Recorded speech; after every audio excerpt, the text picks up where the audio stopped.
Right, question number 4 for paper 2019, unified paper OCR A chemistry. So we got Dettol is a disinfectant containing antiseptic chloroxylenol shown below. So we got the structure of chloroxylenol. Chloroxylenol is a weak acid, bronzoluric acid. What is the systematic name for chloroxylenol? So it's going to be 4-chloro, because there's 4 there.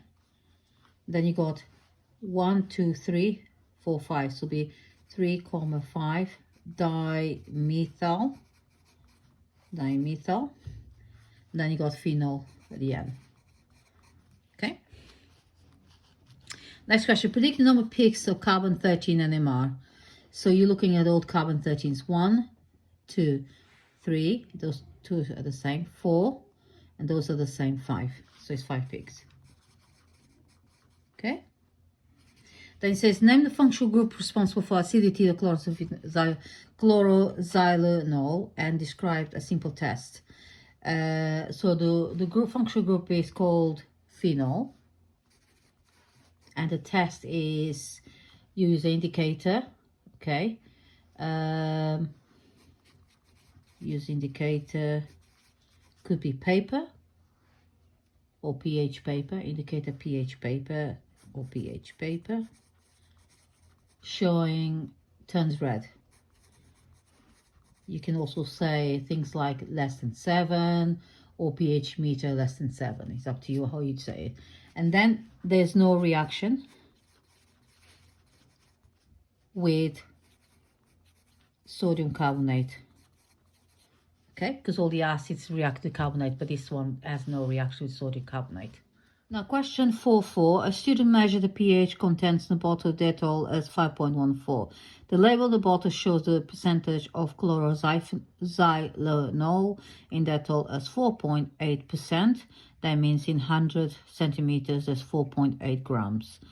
Assume this. Chloroxylenol is the only acidic component, is a weak monobasic acid, and the density of Dettol is 1. Write an equation using molecular formula for the acid dissociation of chloroxylenol. Calculate acid dissociation constant at Ka for chloroxylenol. So we start by putting the equation. So C8H9ClO. So you have to just make sure you work out how many atoms are there. Then you got equilibrium system. Then you got breaks up into C8H8ClO minus plus H plus.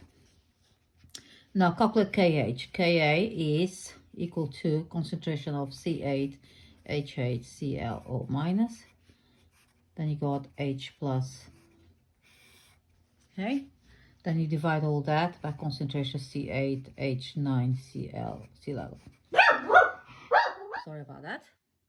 The next bit here, you take Ka equals to, represent as H plus squared, divided by CH88ClO concentration of. Now you got to work out Ka. What do we have? We got the 5.14, which is your pH, so you can work out H plus concentration.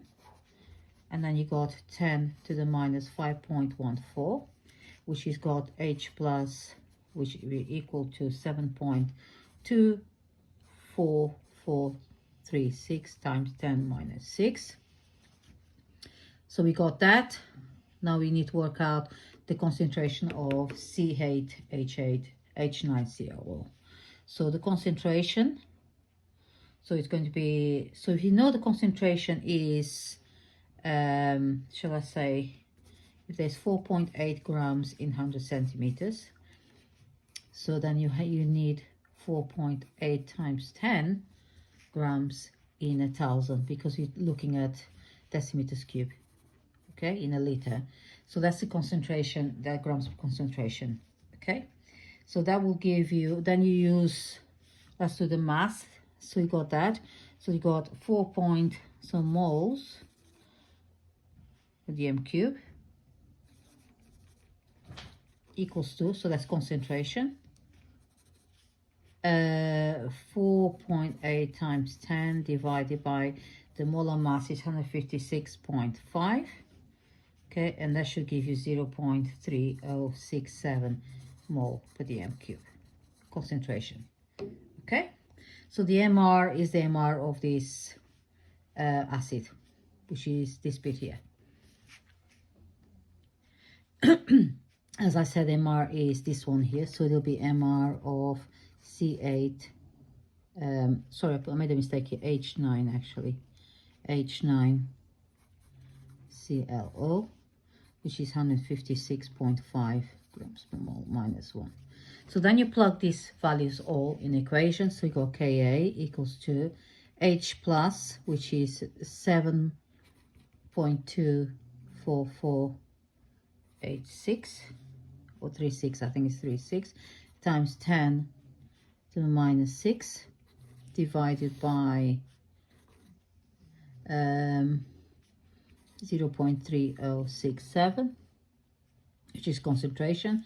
So Ka will give you at the end 1.71 times 10 minus 10 mole dm cube. Okay, and that's how you do this question.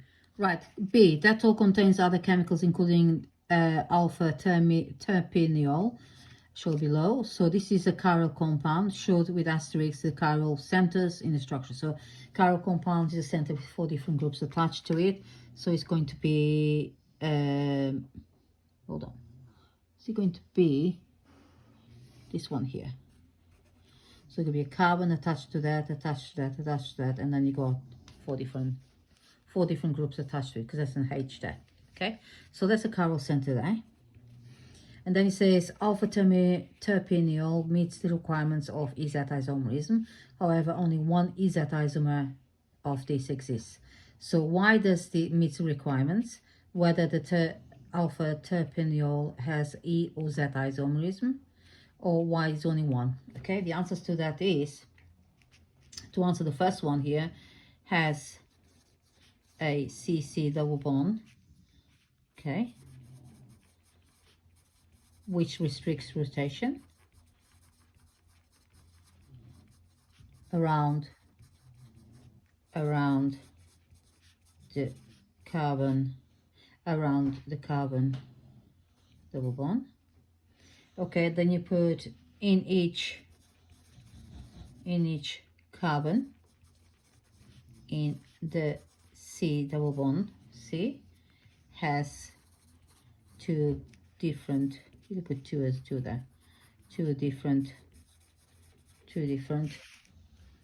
groups or atoms attached to it.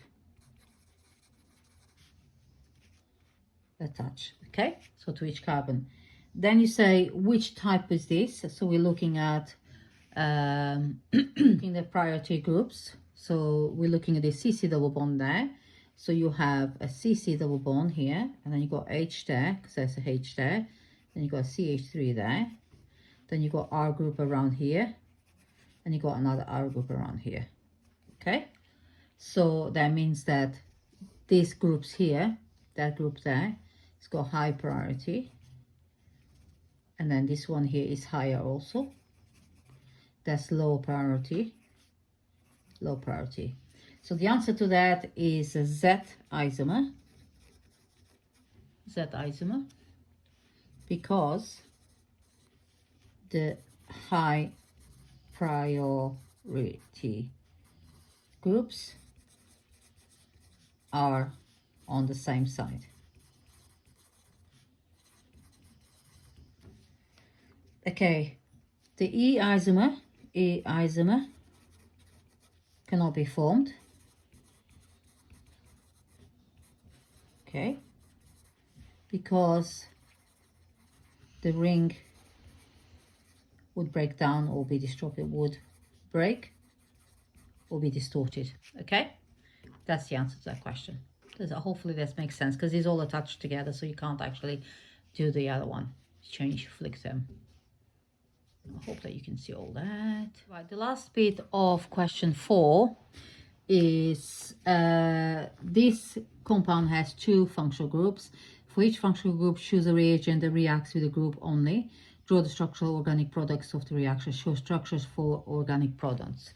So I'll just start with the double bond you've got present in here. So that's your double bond here. Okay. So it's reagent, we could use bromine water. Yeah. And then you end up with, because it's a test for alkene, because you react in alkene. The structure you can put like that. So you got normal molecule like that, and you got that, and so you end up with a BR attached here and a BR attached here for the first one. The second one is the OH group is going to be tested. So we can use HBr, or you can use sodium bromide and acid. So you can say sodium bromide plus acid, or you can use HBr, because that's what you place it. You have that. And so then you say the group that is going to react with is the alcohol, which is a tertiary alcohol. Okay, so what it forms is here, you end up your double bond still there, then you have your 1, 2, and then instead of your OH you've got BR there. Okay, and that's what you see the structure, because the H comes, so you end up with BR going there, and then the OH comes out. Okay, that's how you answer that question.